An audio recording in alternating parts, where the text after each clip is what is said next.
Hi friends, എല്ലാവർക്കും അജിതാസ് simple ഇംഗ്ലീഷിലേക്ക് സ്വാഗതം. ഞാൻ അജിത ശിവറാം. ഇന്ന് നമ്മൾ നമ്മുടെ ഡെയിലി കമ്മ്യൂണിക്കേഷൻ യൂസ് ചെയ്യുന്ന 3 വേർഡ്സുകളെ കുറിച്ചാണ് മനസ്സിലാക്കാൻ പോകുന്നത്. എന്താണെന്നല്ലേ? Have to, has to, had to. എന്താണ് ഈ have to, has to, had to എന്നതിൻ്റെ മീനിങ്? ഒരു സെൻറ്റൻസിൽ അത് എവിടെയാണ് യൂസ് ചെയ്യുന്നത് എന്നാണ് നമ്മളിന്ന് നോക്കാൻ പോകുന്നത്. നമ്മൾ ചില കാര്യങ്ങൾ ചെയ്യേണ്ടതുണ്ട്, പറയേണ്ടതുണ്ട്, പോകേണ്ടതുണ്ട്, വരേണ്ടതുണ്ട്, എഴുതേണ്ടതുണ്ട്, പഠിക്കേണ്ടതുണ്ട്, ഇങ്ങനെ ഒരു അർത്ഥത്തിൽ സംസാരിക്കാറുണ്ട് അല്ലേ? ഇങ്ങനെ ഒരു പ്രവൃത്തി ചെയ്യേണ്ടത് ഉണ്ട് എന്നൊരർത്ഥം കിട്ടുന്നതിന് വേണ്ടി നമ്മൾ ഇംഗ്ലീഷിൽ യൂസ് ചെയ്യുന്ന വാക്കുകളാണ് ഏതൊക്കെ? Have to, has to. അപ്പോൾ അതിനൊരു എക്സാമ്പിൾ നമുക്ക് നോക്കാം. ഫോർ എക്സാമ്പിൾ, എനിക്ക് അതിരാവിലെ എഴുന്നേൽക്കേണ്ടതുണ്ട് എന്ന് പറയുമ്പോൾ അത് നിർബന്ധമായും ഞാൻ ചെയ്യേണ്ട ഒരു കാര്യമാണ്, അത് എൻ്റെ കടമയാണ്, അത് ഒഴിച്ചുകൂടാൻ പറ്റാത്തതാണ് എന്നൊക്കെ ഒരു അർത്ഥം വരുന്നുണ്ട് അല്ലേ? ഇനി എനിക്ക് ഇന്ന് സ്കൂളിൽ പോകേണ്ടതുണ്ട് എന്ന് പറയുമ്പോൾ അത് നിർബന്ധമായും ചെയ്യേണ്ട ഒരു കാര്യമാണ്, അത്യാവശ്യമായിട്ടുള്ള കാര്യമാണ്, ഒഴിച്ചുകൂടാൻ പറ്റാത്തതാണ്. ഇങ്ങനെ ഒരു അർത്ഥമാണ് ഇതിൽ വരുന്നത്.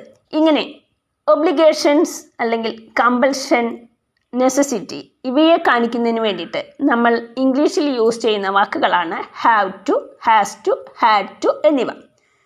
ഹാവ് ടു, ഹാസ് ടു എന്നാൽ ഉണ്ട് എന്നൊരർത്ഥമാണ് അതിൽ വരുന്നത്.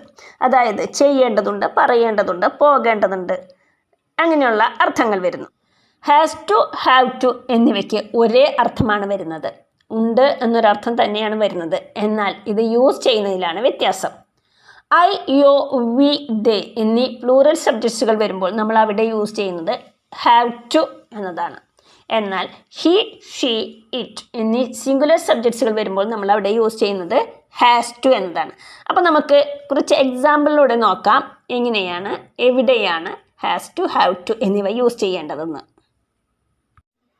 Four example, I have to play, എനിക്ക് കളിക്കേണ്ടതുണ്ട്.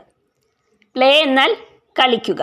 ഹാവ് ടു ഉണ്ട്, ചെയ്യേണ്ടതുണ്ട് എന്നൊരർത്ഥത്തിലാണ് നമ്മൾ ഹാവ് ടു യൂസ് ചെയ്യുന്നത്. ഐ എന്നാൽ ഞാൻ. അപ്പോൾ ഐ ഹാവ് ടു പ്ലേ, എനിക്ക് കളിക്കേണ്ടതുണ്ട്. യു ഹാവ് ടു ഡു, നിങ്ങൾക്ക് ചെയ്യേണ്ടതുണ്ട്. ഡു എന്നാൽ ചെയ്യുക, നിങ്ങൾക്ക് ചെയ്യേണ്ടതുണ്ട്. വി ഹാവ് ടു ഗോ, ഞങ്ങൾക്ക് പോകേണ്ടതുണ്ട്. വി ഹാവ് ടു ഗോ, ഞങ്ങൾക്ക് പോകേണ്ടതുണ്ട്. ദേ ഹാവ് ടു വർക്ക്, അവർക്ക് വർക്ക് ചെയ്യേണ്ടതുണ്ട്, അവർക്ക് ജോലി ചെയ്യേണ്ടതുണ്ട്. വർക്ക് എന്നാൽ ജോലി. അപ്പോൾ അവർക്ക് ജോലി ചെയ്യേണ്ടതുണ്ട്. They have to work. ഇവിടെ ഐ, യു, വി, ദേ എന്നിവ വന്നപ്പോൾ നമ്മൾ എന്താ യൂസ് ചെയ്തത്? ഹാവ് ടു ആണ് യൂസ് ചെയ്തത് അല്ലേ? മറ്റു കുറച്ച് എക്സാമ്പിൾസ് നമുക്ക് നോക്കാം. ഹി ഹാസ് ടു പ്ലേ, അവന് കളിക്കേണ്ടതുണ്ട്. ഷീ ഹാസ് ടു ഡാൻസ്, അവൾക്ക് ഡാൻസ് ചെയ്യേണ്ടതുണ്ട്. ഇങ്ങനെ ഹി, ഷീ, ഇറ്റ്. ഇറ്റ് എന്നാൽ നമുക്കറിയാം ഒരു വസ്തുവിനെയോ അനിമൽസിനെയോ ഒക്കെ പറയുമ്പോഴാണ് നമ്മൾ ഇറ്റ് എന്ന് യൂസ് ചെയ്യുന്നത് അല്ലേ? ഹി, ഷീ, ഇറ്റ് വരുമ്പോൾ നമ്മൾ എന്താണ് അവിടെ യൂസ് ചെയ്യേണ്ടത്? ഹാസ് ടു ആണ് യൂസ് ചെയ്യേണ്ടത്. അതുപോലെ ഒരു വ്യക്തിയെക്കുറിച്ച് പറയുമ്പോഴും, അതായത് ഏതെങ്കിലും ഒരു വ്യക്തികളുടെ പേരെടുത്ത് പറയുമ്പോഴും നമ്മൾ ഹാസ് ടു തന്നെയാണ് യൂസ് ചെയ്യേണ്ടത്. അപ്പോൾ ഹാസ് ടു യൂസ് ചെയ്യുന്നത് ഷീ, ഷീ, ഇറ്റിനോടൊപ്പവും ഹാവ് ടു യൂസ് ചെയ്യേണ്ടത് എവിടെയാണ്? ഐ, യോ, വി, ദേ. അതുപോലെ ഒന്നിൽ കൂടുതൽ വ്യക്തികളെക്കുറിച്ച് പറയുമ്പോഴും നമ്മൾ എന്താണ് യൂസ് ചെയ്യുക? ഹാവ് ടു ആണ് യൂസ് ചെയ്യേണ്ടത്. അപ്പോൾ ഹാസ് ടു എവിടെയാണ് യൂസ് ചെയ്യേണ്ടതെന്നും ഹാവ് ടു എവിടെയാണ് യൂസ് ചെയ്യേണ്ടതെന്നും നിങ്ങൾക്ക് മനസ്സിലായി അല്ലേ? അപ്പം ഞാൻ പറഞ്ഞു ഹാവ് ടു, ഹാസ് ടു എന്നതിൻ്റെ അർത്ഥം ചെയ്യേണ്ടതുണ്ട്, പറയേണ്ടതുണ്ട്, പോകേണ്ടതുണ്ട്, വരേണ്ടതുണ്ട്, ഇങ്ങനെയാണെന്ന് അല്ലേ? ഉണ്ട് എന്നൊരർത്ഥത്തിലാണ് has to and have to നമ്മൾ യൂസ് ചെയ്യുന്നത്. ഇനി ഹാഡ് ടു എന്നതിൻ്റെ മീനിങ് എന്താണ്? ഉണ്ടായിരുന്നു, പോവേണ്ടതുണ്ടായിരുന്നു, വരേണ്ടതുണ്ടായിരുന്നു, ചെയ്യേണ്ടതുണ്ടായിരുന്നു, കളിക്കേണ്ടതുണ്ടായിരുന്നു. ഓക്കെ, ഇങ്ങനെ ഉണ്ടായിരുന്നു എന്നൊരർത്ഥം കിട്ടുന്നതിന് വേണ്ടിയിട്ടാണ് നമ്മൾ ഹാഡ് ടു യൂസ് ചെയ്യുന്നത്. ഹാഡ് ടു എന്നത് ഹാവ് ടു, ഹാസ് ടു എന്നതിൻ്റെ പാസ്റ്റ് ഫോമാണ്. ഓക്കെ, അപ്പോൾ ഹാസ് ടു, ഹാവ് ടു എന്നതിന് ഒരേ മീനിങ് ആണെന്ന് പറഞ്ഞു അല്ലേ? അതിൻ്റെ യൂസേജിലാണ് വ്യത്യാസമുള്ളത് എന്ന് നമ്മൾ മനസ്സിലാക്കി. ഐ, യോ, വി, ദേ എന്നിവ വരുമ്പോൾ ഹാവ് ടു ആണ് യൂസ് ചെയ്യേണ്ടത്. ഹി, ഷീ, ഇറ്റ് എന്നിവ വരുമ്പോൾ ഹാസ് ടു ആണ് യൂസ് ചെയ്യേണ്ടതെന്ന് നമ്മൾ മനസ്സിലാക്കി. ഹാഡ് ടു യൂസ് ചെയ്യുന്നതിൽ എന്തെങ്കിലും വ്യത്യാസമുണ്ടോ? ഇല്ല. ഹാഡ് ടു ഒരു സെൻറ്റൻസ് യൂസ് ചെയ്യുമ്പോൾ സബ്ജക്റ്റ് ഏത് തന്നെയായാലും ഹാഡ് ടു തന്നെയാണ് യൂസ് ചെയ്യേണ്ടത്. For example, I had to go, എനിക്ക് പോകേണ്ടതുണ്ടായിരുന്നു. ഗോ എന്നാൽ പോവുക, ഹാഡ് ടു ഉണ്ടായിരുന്നു. അപ്പോൾ എങ്ങനെയാണ്? ഐ ഹാഡ് ടു ഗോ, എനിക്ക് പോകേണ്ടതുണ്ടായിരുന്നു.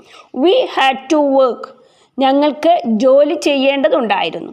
ദേ ഹാഡ് ടു സിങ്, അവർക്ക് പാടേണ്ടതുണ്ടായിരുന്നു. ഹി ഹാഡ് ടു പ്ലേ, അവന് കളിക്കേണ്ടതുണ്ടായിരുന്നു. ഷീ ഹാഡ് ടു സ്റ്റഡി, അവൾക്ക് പഠിക്കേണ്ടതുണ്ടായിരുന്നു. ഇവിടെ എല്ലാം തന്നെ സബ്ജക്റ്റുകളിൽ വ്യത്യാസം വന്നിട്ടുണ്ട് അല്ലേ? എങ്കിൽ നമ്മൾ ഉപയോഗിച്ച ഹാഡ് ടു എന്ന പാസ്റ്റ് ഫോമിൽ ഒരു വ്യത്യാസവും ഇല്ല. അപ്പോൾ അത് നിങ്ങൾ മനസ്സിലാക്കി വയ്ക്കുക. ഹാഡ് ടു യൂസ് ചെയ്യുമ്പോൾ സബ്ജക്റ്റ് ഏത് തന്നെയായാലും അതിൽ വ്യത്യാസം വരുന്നില്ല എന്നുള്ളത്. ഓക്കെ, ഇനി കുറച്ചുകൂടി എക്സാമ്പിൾസ് നമുക്ക് നോക്കാം. I had to talk to him, എനിക്ക് അവനോട് സംസാരിക്കേണ്ടതുണ്ടായിരുന്നു. ഇതൊരു പാസ്റ്റ് ഫോമിലുള്ള സെൻറ്റൻസ് ആണ് അല്ലേ? അതുകൊണ്ടാണ് നമ്മളവിടെ ഹാഡ് ടു യൂസ് ചെയ്തത്, ഉണ്ടായിരുന്നു എന്നൊരർത്ഥം കിട്ടുന്നതിന് വേണ്ടി. ഇനി they had to attend the meeting yesterday, ഇന്നലെ അവർക്കൊരു മീറ്റിംഗ് അറ്റൻഡ് ചെയ്യേണ്ടതുണ്ടായിരുന്നു എന്ന് പറയുമ്പോൾ അത് കഴിഞ്ഞ ഒരു കാര്യമാണ്. ഉണ്ടായിരുന്നു എന്നൊരർത്ഥം കിട്ടുന്നതിന് വേണ്ടി ഇവിടെ നമ്മൾ എന്താണ് യൂസ് ചെയ്തത്? ഹാഡ് ടു ആണ് യൂസ് ചെയ്തത് അല്ലേ? ഇനി he has to go to the hospital, അവന് ഹോസ്പിറ്റലിൽ പോകേണ്ടതുണ്ട്. ഉണ്ട് എന്നൊരർത്ഥം കിട്ടുന്നതിന് വേണ്ടി നമ്മളിവിടെ എന്താണ് യൂസ് ചെയ്തത്? ഹാസ് ടു ആണ് യൂസ് ചെയ്തത്. They have to participate in the competition, അവർക്കൊരു കോമ്പറ്റീഷനിൽ പാർട്ടിസിപ്പേറ്റ് ചെയ്യേണ്ടതുണ്ട് എന്ന് പറയുമ്പോൾ അതൊരു പ്രസൻറ്റ് ഫോമാണ്. ഇവിടെ നമ്മൾ എന്താണ് യൂസ് ചെയ്യുന്നത്? ഹാവ് ആണ് യൂസ് ചെയ്തത്. എന്തുകൊണ്ടാണ് ഹാവ് ടു യൂസ് ചെയ്തത്? ഐ, യോ, വി, ദേ ഇവയിൽ ഏതെങ്കിലും സബ്ജക്ട്സുകളായിട്ട് വരുമ്പോൾ നമ്മൾ അവിടെ എന്താണ് യൂസ് ചെയ്യേണ്ടത്? ഹാവ് ടു ആണ് യൂസ് ചെയ്യേണ്ടതെന്ന് പറഞ്ഞു. അതുകൊണ്ട് തന്നെയാണ് ദേ ഹാവ് ടു എന്നത് വന്നത് എന്ന് മനസ്സിലാക്കാം. ഓക്കെ, അപ്പോൾ has to, have to, had to എന്നിവയുടെ യൂസേജ് നമ്മൾ മനസ്സിലാക്കി അല്ലേ? ഹാസ് ടു, ഹാവ് ടു എന്നത് ഉണ്ട് എന്നൊരർത്ഥം കിട്ടുന്നതിന് വേണ്ടിയിട്ടാണ് നമ്മൾ യൂസ് ചെയ്യുന്നത്. ഹാവ് ടു എന്നത് പ്ലൂറൽ സബ്ജക്ട്സുകളുടെ കൂടെ, അതായത് ഐ, യോ, വി, ദേ എന്നിവ സബ്ജക്റ്റുകളായിട്ട് വരുമ്പോഴാണ് നമ്മൾ ഹാവ് ടു യൂസ് ചെയ്യുന്നത്. എന്നാൽ ഹാസ് ടു എന്നത് ഹി, ഷീ, ഇറ്റ് എന്നീ സിംഗുലർ സബ്ജക്ട്സുകളുടെ കൂടെയാണ് നമ്മൾ യൂസ് ചെയ്യുന്നത്. ഹാഡ് ടു എന്നത് ഹാവ് ടു, ഹാസ് ടു എന്നതിൻ്റെ പാസ്റ്റ് ടെൻസ് ആണ്. ഉണ്ടായിരുന്നു എന്നൊരർത്ഥം കിട്ടുന്നതിന് വേണ്ടിയിട്ടാണ് നമ്മൾ ഹാഡ് ടു യൂസ് ചെയ്യുന്നത്. ഹാഡ് ടു എന്നത് എല്ലാ സബ്ജക്ട്സുകളുടെ കൂടെയും നമുക്ക് യൂസ് ചെയ്യാവുന്നതാണ്. ഇത്രയുമാണ് നമ്മളിന്ന് മനസ്സിലാക്കിയത്. ഇന്നത്തെ ക്ലാസ് ഞാനിവിടെ വൈൻഡപ്പ് ചെയ്യുകയാണ്. ക്ലാസ് യൂസ്ഫുൾ ആണെങ്കിൽ എല്ലാ കൂട്ടുകാർക്കും ഒന്ന് ഷെയർ ചെയ്ത് കൊടുക്കണേ. അടുത്ത ക്ലാസ്സിൽ നമുക്ക് വീണ്ടും കാണാം. അതുവരേക്കും take care and bye from Ajitha Sivaram.